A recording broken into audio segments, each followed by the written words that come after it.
Hello, friends, and welcome to your Daily Detroit. This show is for Monday, July 24th, 2023. I'm Jer Stays, and joining me here at Keyworth is... Fletcher Sharp. Good to see you, sir. Likewise. All right, so you can tell that we are not recording on this on a Monday. We are recording this on Saturday after Detroit City FC's 1-0 win over Monterey Bay. We're going to talk about that in a minute. But Fletcher Sharp, as you are the man of all sports, I want to talk about something that's been in my inbox. I hear rumblings about it. I want to unpack it for a minute. Shohei Ohtani is in people's mouths as something that the Tigers should sign. He is, of course, one of the best players in baseball right now.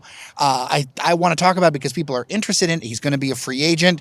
It's something where it's like, oh, the Tigers need to make a bold move. You know, maybe you should pick up the phone and call. Let's talk about it because it's in my inbox and I got strong feelings, but I want to hear yours first. Shohei Ohtani is number one, is a bona fide star. He's the best player in American baseball, probably all world baseball today. Like right now, if we were to choose a date that we are, if you ask someone to pick the best baseball player, it's him. Because not only is he an above-average pitcher, he's also an above-average power hitter.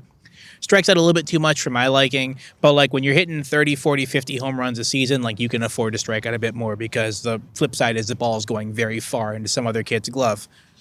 So I think him coming to the Tigers would be great for the Tigers. He would add someone to the rotation who can throw a bit better, someone to the rotation who can hit a bit better. My problem is why would he want to come here?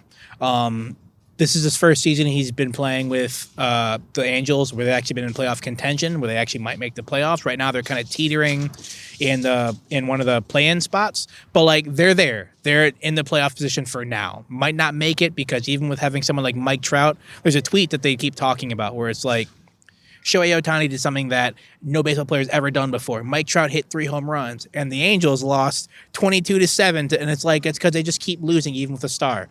So why would he go from that scenario where they're like fighting for a playoff spot just barely to a team that's like nowhere near the playoffs? Like I know technically the Tigers could win the pennant where they are in their division, but if they had this record any other year in this league, like they would be well at the bottom.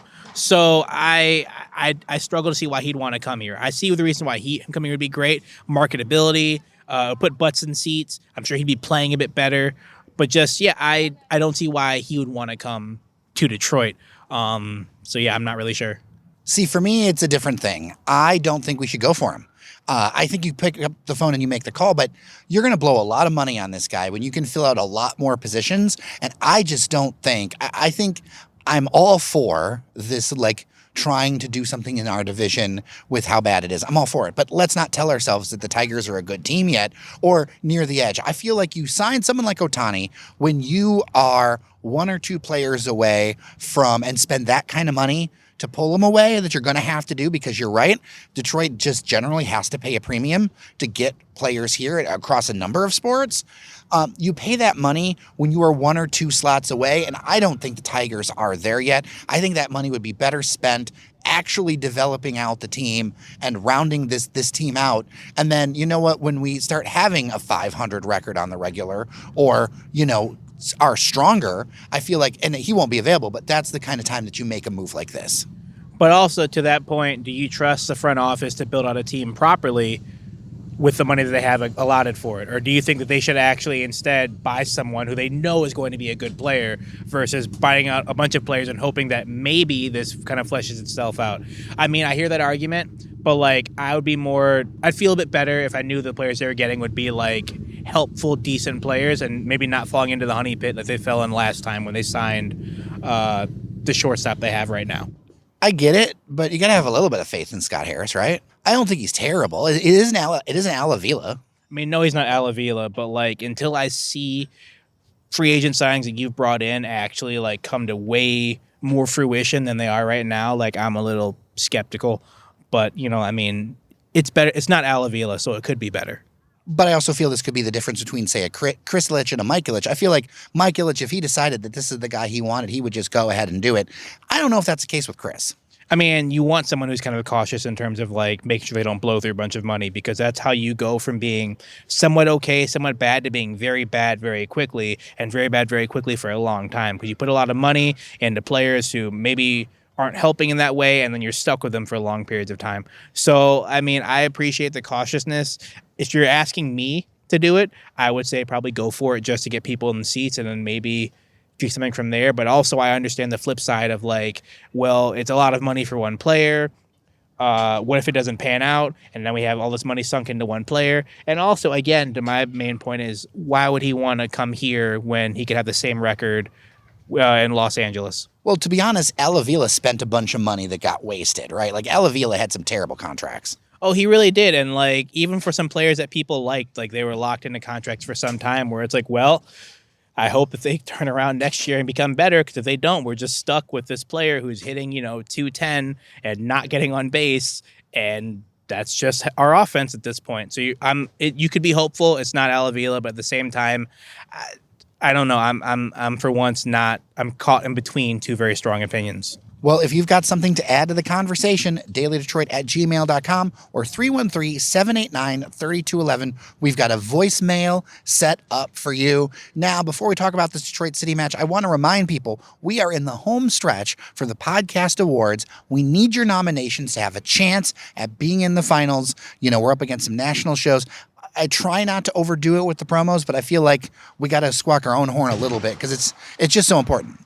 Definitely so. And like, honestly, I would love to be able to change my bio from like journalist to like award nominated journalist. It'd be even better to say award winning, but like well, that's out of our hands. Yeah. Like I want to reach, for the stars, maybe land in the clouds. So, if you have a chance, you haven't done it today, go and nominate us for this award so we can get a chance to run up against shows like ESPN's 30 for 30. It'd be just a great thing to see our name there. And like, you could help us do that and you could feel good about yourself as well. podcastawards.com, and Devin O'Reilly has said that we need to throw a party if we make it into the finals. Oh, definitely. Like, and I'll be there. I'll be high-fiving people and, High-fiving people? You didn't even do that at the happy hour. I mean, if they help push us over the hump, like, you deserve at least a high five. I'll give you that. podcastawards.com, nominate us in the news and politics category, and get a chance at a high five from Fletcher Sharp. All right, we are at Keyworth. You can hear some of the noises in the background. They're wrapping up everything. We have been here. The match started a good hour late due to inclement weather. I felt like that first half was kind of herky-jerky, and then the second half got real spicy. I just want to talk about it because a 1-0 win over Monterey Bay, it's a good thing. As we record this right now, it puts us in a situation where we're really into that playoff bubble. We're in that real playoff race. I feel a couple of things. I feel like, one, we got to keep this formation. That worked really well on Wednesday. I feel like, number two, this match could have, if the ball bounced a different way, be 3-0 instead of 1-0. Yeah, they really came out with a lot of offensive pressure, which was good to see, especially after switching to this formation. Like I said, after the last game, they can't switch back. Like, this is what they are now. They are now a 3-2, a 4-2-3-1, 4-4-1-1 type of formation, and it's been working for them with the players they have. It's the reason why I said during the offseason I wanted to play like Darío Suárez. He was available at the time. They re-signed him in Tulsa, and thankfully through trades he got here because for a while, since Cyrus Sadie, Detroit City FC has not had a player who could take people on 1v1 and actually get positive results. Maxi is great, but a lot of his goals come from penalty kicks. Before, Antoine Hopino was helpful in that regard, but even still, like, he had a few flaws in his game that I did not necessarily like, but he was the closest player they've had since Cyrus to be able to do what they have. So to get someone like Dario, you have someone who can take people on, who can be shifty enough to look for other teammates, but also shifty enough to get goals himself. And today what happened was he got a ball in the wing, put Alex Lara in the spin cycle, went by him.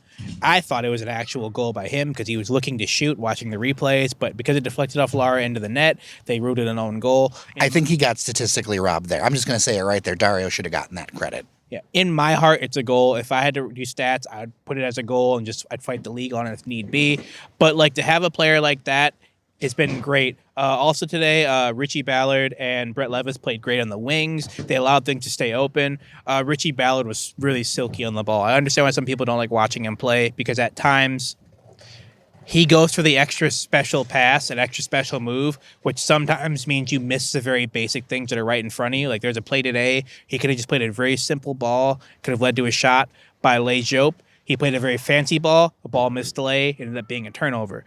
But like, I like that, and I like the way Dario is playing as well, because sometimes if you're not going to win games, you're going to draw, maybe lose 1-0, maybe tie 1-1, etc.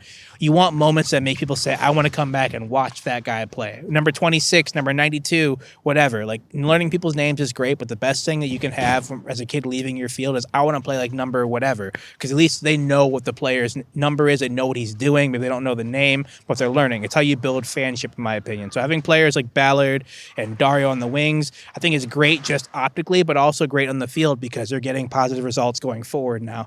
And I mean, getting into a game against Oakland, who's playing really well in the Western Conference, like, you got to keep this formation going, got to keep the pressure going, and got to keep the ball going towards the net, because they have a really great keeper in Paul Blanchette, who looks very awkward in net, but he has one of the highest save ratings in the league. So in order to beat him, you're going to have to put a lot of shots on frame like they did tonight with Anthony Siaha. Between this and the Louisville win, it really is kind of Dario City FC. And I the offense is completely different. The energy is different. That's the other thing that I look at. Like, I saw that interview after the draw, and I saw the fire, and I heard the fire. And as a person who covers sports, covers anything, I hate nothing more than an interview where it's like, well, we tried our best and da-da-da. You know, like the sports script that we've all heard 1,000 times. Dario was mad about it. And I loved that. I love that energy is there. And, you know, I get that it can be frustrating that a lot of these players were already here and we just kind of needed to tweak our formation. But I don't think we can undersell the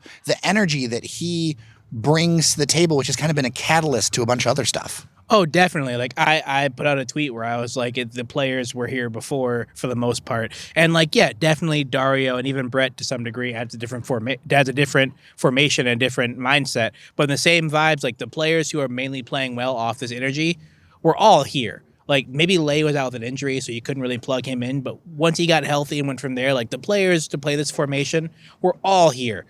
So to see them switch now is kind of, I don't know, rubs me the wrong way a little bit. But the fact that they switched at all and realized we need to do something, we're not going to go down without swinging at least, means that, like, they are looking to evolve. Trevor's looking to get the best players in positions to be well.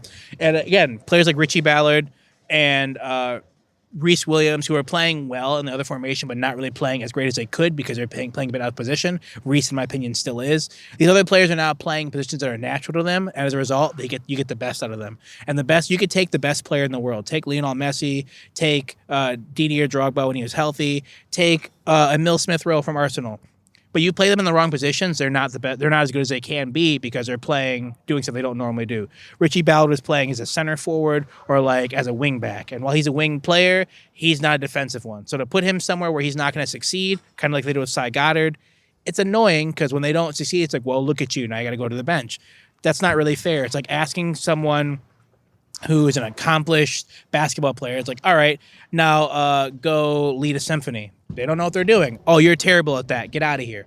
That's not really fair to them. So to see them now move the formation to allow players to play in more natural positions and play well, you see the fruits of the labor is now they're all playing with amazing offensive pressure, getting more shots.